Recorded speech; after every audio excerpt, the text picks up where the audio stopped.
All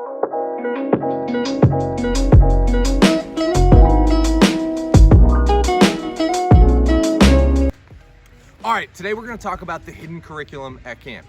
The hidden curriculum is the unspoken rules. It's the culture of what's going on in our space. And it's really awesome. It creates insiders at camp, but the problem is that it also creates outsiders. So what we're going to dig into today is how can we bring more people in to feel like insiders so they feel like camp is a part of their bones. It's a part of who they are. Go Bills. Here's how I like to think about it, right? When I'm going to my friend's grandma's house or something like that, I'm like nervous. I'm like, what do I do? When can I take the potatoes? The dessert looks great, but I'm not gonna eat the greens.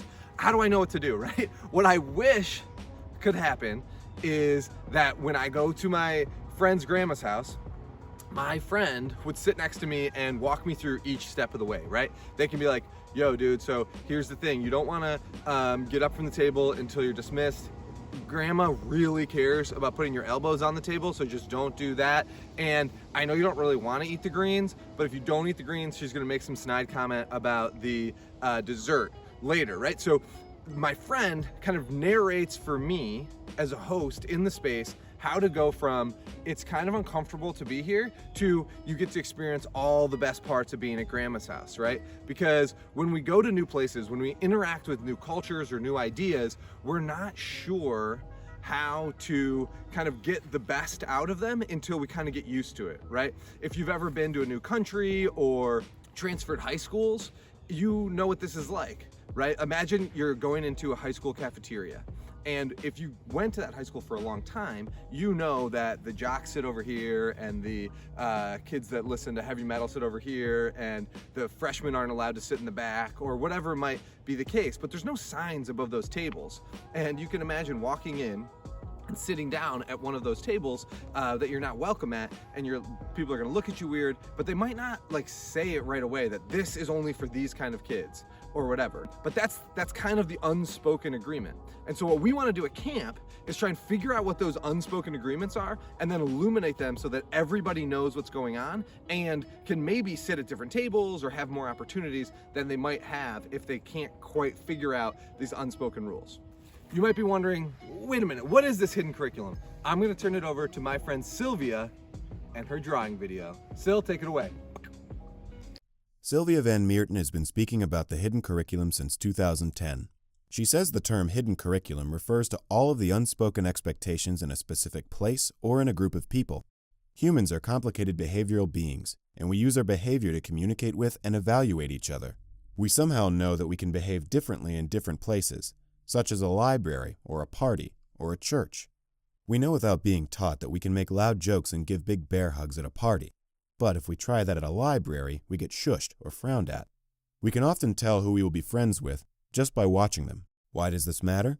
Well, hidden curriculum can make people feel really uncomfortable if it is unfamiliar and they don't know how to behave. If people are using a different set of unspoken rules than we are, it is all too easy to misjudge them. Many aspects of the hidden curriculum are sourced in demographic identity, like class and race. Other aspects can be age-based or location-based. When we interact in spaces where we are a different race, class, or age from the majority of the other people, we usually feel more uncomfortable because we aren't quite sure what behavior will be acceptable. We might not know exactly how to connect because people are behaving in ways that are surprising to us. Most people instinctually trust other people who behave in predictable ways, but this can get in our way when we try to build trust with people who are demographically different from us, or who grew up learning a different code for how to behave. Let's look at some examples of hidden curriculum. If you grew up in a city like New York and you walk down the sidewalk, you know that most people will not make eye contact or greet one another. However, if you grew up in a suburban town in the Midwest, you know that most people smile and say hello, even if they don't know each other at all. If you go to New York on a trip, nobody tells you when you arrive at the airport that you should walk fast and greet nobody except your actual friends. It's hidden curriculum. If you go to an ICP or a Beyoncé concert, or if you go see the Rocky Horror Picture Show, or if you attend a summer camp, you know that there are clear ways that people behave and don't behave. At most summer camps, for example, the staff usually act over the top happy and goofy. If someone is attending a camp for the first time, as a camper or a staff member, they might not instinctually see this behavior as welcoming or trustworthy or comfortable. If you frequently go to regattas or golf tournaments, then you know what to expect. You know how to dress and what to pack and how to translate the behavior of others at those events. Every culture and subculture has hidden curriculum that is mysterious to people who aren't familiar with it. To make things even more complicated, each person has some of their own personal hidden curriculum. Some of us feel comfortable at a big sit-down family dinner at a table, and we know how to ask for the potatoes or the chicken. Others of us feel comfortable at a big family dinner where everyone fills a plate and sits on couches and chairs and watches the game together. Regardless of how we feel comfortable eating our meals or whether we are familiar with golf or Beyoncé, it costs each of us more effort to exist in an environment or a routine that isn't familiar for us. When we try to diversify our schools, camps, workplaces, or friend groups, the people who join us in our comfort zone won't necessarily feel comfortable right away, because they might not understand the hidden curriculum. The hidden curriculum can actually prevent people from behaving how we expect, simply because they don't know what to do, and we don't know how to explain our subculture in a workplace or in a friend group. Most of us have very little practice talking about the hidden curriculum or even noticing what it is. When we pay closer attention to the unspoken rules in our lives, we can illuminate the hidden curriculum and do a better job explaining our standards. This can increase the diversity in our workplaces and make more people feel comfortable near us personally.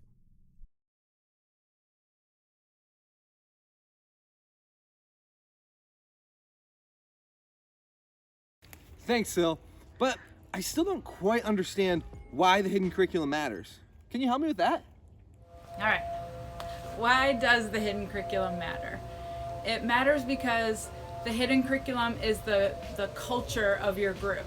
And it's really uncomfortable to be part of a culture where you don't know the rules, where you feel like an outsider.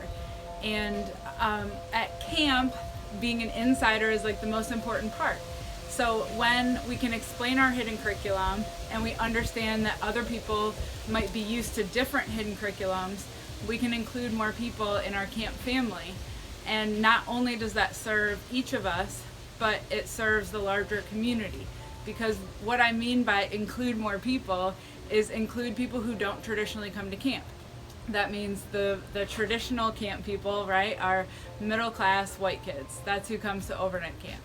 And if part of that is because the hidden curriculum at camp doesn't feel comfortable to different kinds of people.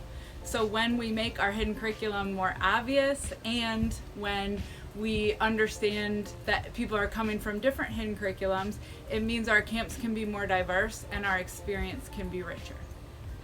Sil, I'm in. So the thing about our camp at Stomping Ground, and my guess at your camp, is you serve this kind of group of kids, this like type of kids. And I know every kid is different, but we serve maybe kids from these areas that have these backgrounds or look like this, right? And we have a couple of outliers, and our goal is to take this kind of like group that we have of types of kids that are successful at our camp and make it a little bit bigger. And by illuminating the hidden curriculum, we have these kids on the outside that maybe don't quite understand what's going on at camp, and we can open up this box and let them come into the box and see what's going on and make our box bigger and bigger and bigger, and each year growing. Okay, so you're thinking to yourself, Jack, I get it, the hidden curriculum is cool, we want to have more kids at camp. What do we really do? How can we illuminate the hidden curriculum? Sylvia, I need 5 ways to illuminate the hidden curriculum at camp. Can you help me? Okay, here's 5 things you can do at your camp to illuminate the hidden curriculum there. Number 1, take a video of everyday life at camp and narrate the video to explain some of what's going on. Explain that yes, people are silly, yes, people sing, yes, people wear face paint, but those same people are actually the adults that you can trust. Those same people receive training, those same people receive background checks. This illuminates for parents that who, you know, if there's some dude named Cheese in a wild wig, that's also somebody that your shy camper or your camper who's anxious at camp could actually approach with their problems. So hidden curriculum trick 1, make a video of everyday life and kind of narrate for parents or kids what they're looking at. Number 2, you can write a schedule for your day-to-day life at camp. Write it down, put it up in cabins, put it in the dining hall, put it in your materials. This allows people who think differently to access the information about what's going to happen so that they can ask questions or prepare themselves. And it also makes a lot of kids more likely to follow the schedule without asking a million distracting questions about what's going to happen. Number 3, you can talk about the hidden curriculum in person in your training once people get there. There's a great video that a few people made about the hidden curriculum that you can show as a prompt and then ask questions about it. This opens up discussion among your staff about diversity, about different hidden curriculums, about the things that they're worried about, things that are cultural pieces that they want to keep that they like, and some that they maybe don't. So talk about the hidden curriculum. That's number 3. Number 4, ask people on your staff, what was it like for you on your first day of camp, your first day of staff training? What was surprising to you? What do you wish you packed? What do you wish you knew? This allows you to see your hidden curriculum. It's very hard to make changes or explain it if we're not even sure what it is. And when you've been going to camp forever, your camp, then a lot of that stuff becomes hard to see. You don't know what new people are surprised by anymore because you take it for granted. So ask your staff. That's number 4. And number 5, you can hire outside help. There's people who specialize in camp trainings around diversity, around hidden curriculum. And if you really want to take it on at your camp, you could hire an outside resource who would come and do a really put together training for you and your staff to access that information. Okay, so I feel like I have a pretty good understanding of a few ways to get started. So once at Stomping Ground, we started digging into kind of what is the hidden curriculum of our camp. We started to see different aspects of our camp that kind of didn't line up with what we were hoping would happen at camp, right? So we had the hidden curriculum that the first day, all the staff were super, super excited. And what we thought we were sending with that message is like that it's fun to be at camp, that it's great to be here. And as we dug into what that looked like, for folks that had never been to camp, it was sort of scary to show up and have everyone in costume yelling and screaming and so excited to see you. Like it was like overwhelming. And so what we have done is not get rid of the excitement, but just not have everyone in excitement mode. So we have some staff that are dressed up, going wilding out, like so excited to see everyone. And Daquan is like, yeah, right? And then we have some staff who partner alongside some of the new folks to narrate as they come into that experience, kind of like they're going to grandma's house, right? They're able to walk next to new kids at camp. They're, you know, the one counselor in each cabin is out wilding out in the front, and the other can be behind and kind of catching stragglers, kids that are like, what's going on? And just narrate, yo, it's okay, like homie's a little wild, but he's gonna chill out and he's a nice guy. Those kind of things, right? But what we found is as we kept digging in, there's so much hidden curriculum at camp that it's a lifelong struggle of not just illuminating the hidden curriculum, but analyzing our hidden curriculum and changing it to be what we are hoping will line up with our mission for each camper that we serve. Sil, can you help me with this? So, one thing that's so important about the hidden curriculum is once you start digging into which items around your camp culture could count as hidden curriculum, they start to uncover unconscious bias or a message that you're sending that you might not want to send. For example, if your camp, like many camps, has the hidden curriculum that all the kids and all the adults will have the same fun at the same time. We will go there together, we will have fun for the length of time that it is, and then we will leave together. And if your camp has the hidden curriculum that we will pretend things are fun even when we don't really think they're fun, the message that you're sending, the underlying message, is that kids who operate with a different viewpoint, kids who don't like sports, kids who are introverts and need a little extra time alone, or kids who don't always like a big group, are not welcome at camp. And if that's the message that you want to send, then great, you're sending it. But if the message you want to send is you can be an introvert at camp, if you don't want to try something, we don't expect you to pretend to like anything, then you might have to change the way your program goes so that you're actually demonstrating that message. All right, Sil, I'm in. Let's figure out ways to make our camps more inclusive. Let's start with radical empathy and finding ways to connect with people, to really get to know them. And then let's look at our culture. Let's look at the hidden curriculum of what we have going on at camp and make it as inclusive as possible, both by illuminating it, making sure that people can see what's happening in the easiest way, and two, by analyzing it and changing the hidden curriculum so that it fits with what we're hoping for. It fits with bringing people into our community, taking outsiders and making them insiders. That's the goal of what we're doing.